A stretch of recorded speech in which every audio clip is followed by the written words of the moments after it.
Class में हम again start करने वाले हैं हमारा 12.1 का लेक्चर नंबर 2, जिसके अंदर हम बात करने वाले हैं हमारे अगले क्वेश्चंस के। ठीक है, तो पिछले क्लास में क्या हुआ कि कोई कॉल आ गया था, जिसके कारण क्या हुआ क्लास को थोड़ा सा बीच में रोकना पड़ा। तो आज क्या करेंगे, उस क्लास को आगे लेके चलेंगे और हमारे 3 क्वेश्चन बचे हैं, उन तीनों क्वेश्चन को पहले मैं खत्म कराऊंगा और फिर नेक्स्ट वीडियो में क्वेश्चन नंबर 2 हम पढ़ेंगे। ठीक है, तो अब हम पहले उन 3 क्वेश्चंस को खत्म कर लेते हैं, उसके बाद में हम नेक्स्ट वीडियो में स्टार्ट करेंगे हमारा क्वेश्चन नंबर 2। ओके, 12.1 का क्वेश्चन नंबर 2 हम स्टार्ट करेंगे। तो इस वीडियो में अभी हम बात कर लेते हैं किसकी, इस वाले क्वेश्चन की। क्वेश्चन क्या है हमारा, क्वेश्चन है हमारा 16x की क्यूब माइनस 4x स्क्वायर और फिर आ जाएगा 32x।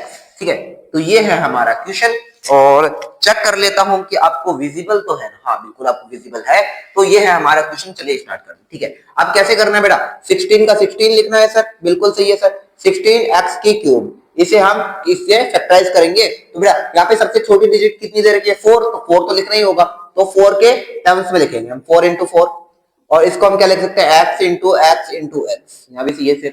ठीक है, माइनस 4x के स्क्वायर को इसे हम क्या लेते हैं बेटा, माइनस है तो इसे -1 into 4 लिख देता हूँ। ठीक है, और x 2 टाइम्स है तो हम क्या करते हैं इसे 2 बार लिख देंगे। ठीक है, और फिर 32x, अब 32 को कैसे लिख सकता हूँ, 32x को मैं इस तरह से लिख सकता हूँ 2 into 4 into 4 into x। ठीक है, अब यहाँ से मुझे क्या निकालना है, कॉमन फैक्टर निकालना है इनका। तो बेटा कॉमन फैक्टर क्या है, देखो 4 सब में है, ठीक है, और x सब में है। ठीक है, तो हमारा कॉमन फैक्टर कितना आ चुका है, 4x आ चुका है। ठीक, तो बहुत आसान सा क्वेश्चन है कि हमारा कॉमन फैक्टर कितना आ चुका है, 4x, और यही हमारा आंसर है। ठीक है, तो बहुत आसान से क्वेश्चन है, बहुत हार्ड नहीं है, बस आपको क्या करना है, थोड़ा सा पेशेंसली इन सवालों को करना है, फिर आपको अच्छे से सवाल आने लगेंगे, यानी क्वेश्चन अच्छे से आपसे होने लगेंगे। ठीक है, अब ये क्वेश्चन मैं मिटा रहा हूं। ठीक है, अब हम बात करने वाले हैं क्वेश्चन नंबर 7 की। ठीक है, क्वेश्चन नंबर 7 की, और ये मार्कर नहीं चल रहा, तो अब हम बात करने वाले हैं क्वेश्चन नंबर 7 की।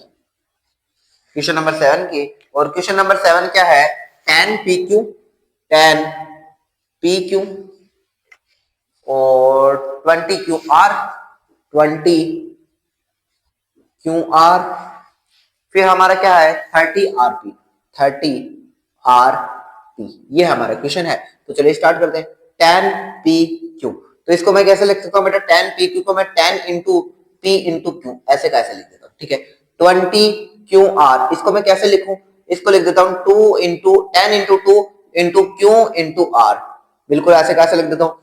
30RP, इसको मैं कैसे लिख सकता हूँ बेटा, 10 into 3 into R into P। ठीक है, तो हमारा कॉमन फैक्टर क्या बनेगा बेटा, कॉमन फैक्टर बेटा 10 बनेगा, क्योंकि और कोई भी चीज इनमें सेम नहीं है, तो हमारा जो कॉमन फैक्टर क्या बनेगा, 10 बनेगा। ठीक है, ये भी हमारा काफी इजी आंसर था। ठीक है, तो मुझे लगता है कि हम इसे काफी दूर कर रहा हूं। ठीक है, तो मैं थोड़ा सा इसे पास कर लेता हूं एक बार। ठीक है, बिल्कुल अब थोड़ा सा आपको ठीक दिख रहा होगा। ओके ओके, अब मैं इसे मिटा देता हूं। ठीक है, ओके, चलिए अब हम बात करने वाले हैं हमारे लास्ट क्वेश्चन की, क्वेश्चन नंबर 8। क्वेश्चन है 3x square, 3x square Y cube, Y cube 10 10 x cube Y square, और फिर हमारा क्या है 6x square Y square, 6x square Y square Z. ठीक है, तो सबसे पहले इसको हम करते हैं 3x स्क्वायर वाई क्यूब, इसको हम कैसे लिखेंगे बेटा, 3 into X into X into Y into Y into Y. ठीक है, इसको हम इस तरह से लिखेंगे। जस्ट एक बार मैं इंक फिल कर लेता हूं अपने मार्कर में, तो जस्ट होल्ड डाउन।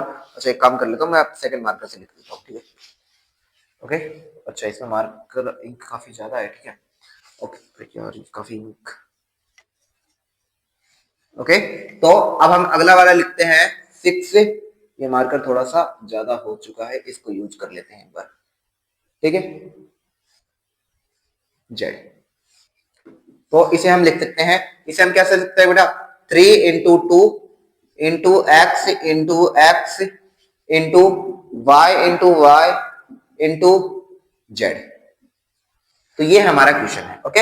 अब तो आपको अच्छा खासा विजिबल हो ही रहा होगा, हाँ बिल्कुल ठीक है, बहुत बढ़िया। तो ये हमारा क्वेश्चन है। तो चलिए अब हमें क्या करना है, इसका आंसर निकालना है। तो हम, ये हमारा क्वेश्चन है, तो अब हम क्या कर रहे हैं, इसका कॉमन फैक्टर निकाल लेते बेटा। कॉमन फैक्टर निकालेंगे तो कॉमन, अच्छा एक और चीज रह गई क्या, sorry sorry sorry sorry sorry sorry guys, sorry sorry sorry, ठीक है। हमारा एक और क्वेश्चन, अच्छा ये वाला नहीं लिखा क्या, चलो मैं इसको यहाँ पे लिख देता हूँ, एक्स क्यूब वाई स्क्वायर, ठीक है। तो इसको मैं लिख देता हूँ 2 into 5, इसको मैं लिख देता हूँ x into x, और इसको लिख देता हूँ y into y, ठीक है। यहाँ पर मुझे कॉमन फैक्टर निकालना है, तो कॉमन फैक्टर निकालते हैं। क्या होगा, x से देखो, यहाँ पे 3 सब में नहीं है तो 3 नहीं आएगा, 2 भी सब में नहीं है तो 2 भी नहीं है, 5 भी सब में नहीं है, सब में 2 नहीं आया, ठीक है। देखो x into x ये 2 टाइम्स है, यानी कि देखो एक तो ये कॉमन है और एक ये कॉमन है, ठीक है। दूसरा देखो y देखो, y सब में कॉमन है, हाँ बिल्कुल y सब में कॉमन है। एक तो ये y कॉमन है और देखो एक तो ये y कॉमन है, तो यहां से हम लिख देंगे y into y। तो यहां पर हमारा कॉमन फैक्टर क्या आ चुका है बेटा, X square and Y square, ये हमारा लास्ट आंसर, ओके ठीक है। तो यहाँ पर हमारे कंप्लीट होते हैं तीनों क्वेश्चन, और इन तीनों क्वेश्चन को आपको क्या करना है, ध्यान से वापस से रिपीट करना है और क्या करना है, इनको रिवाइज करना है, ठीक है। तो मिलते हैं नेक्स्ट वीडियो में।